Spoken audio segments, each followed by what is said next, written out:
good morning to all.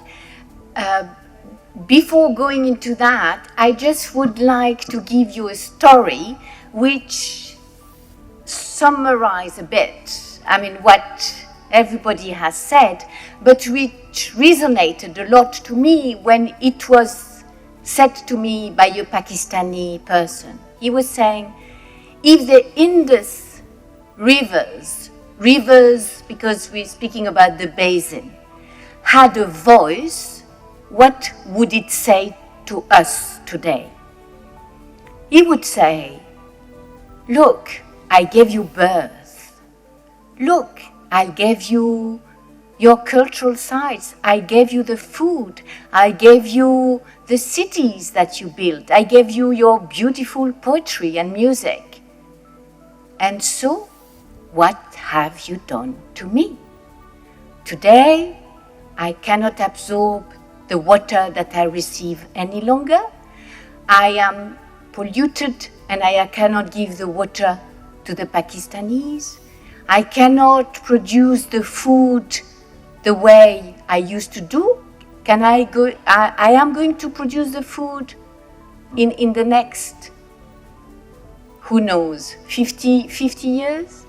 That story, and when we hear about, resonates to every Pakistani.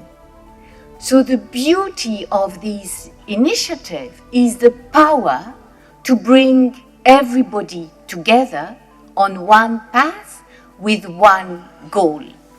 And when we hear about all the efforts and investment that the Punjab province is putting in place, it's an engine and a call as well for these global, national push, national movement towards rehabilitating and restoring this Indus Basin.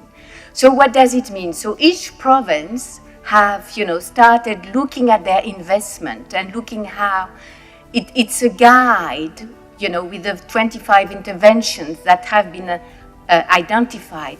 They can be more, they can be less, but it's a guide for all the provinces of Pakistan, from the north to the south, to be together to restore.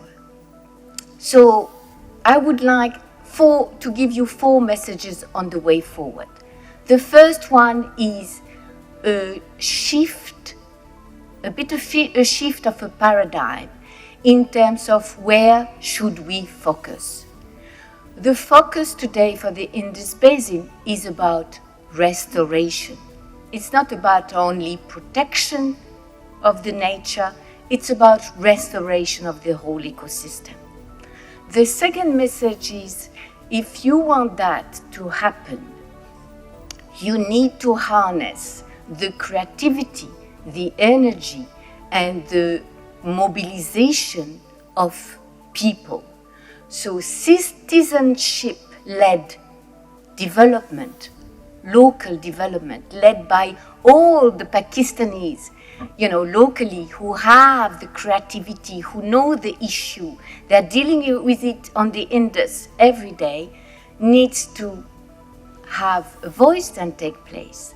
The second message is, the living Indus gives the end, where you all want to be. The path to reach there needs to be guided.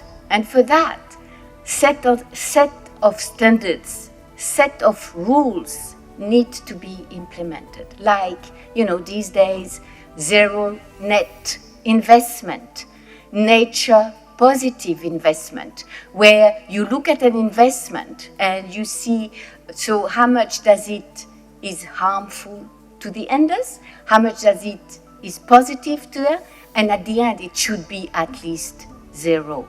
The harm should be compensated by the good part. And the third one is about, I forgot it.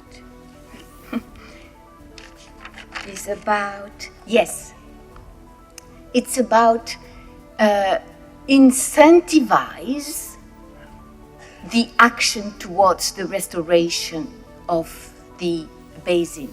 Incentivize is, making consumers asking for it through, today digital technologies can really push markets and influence markets.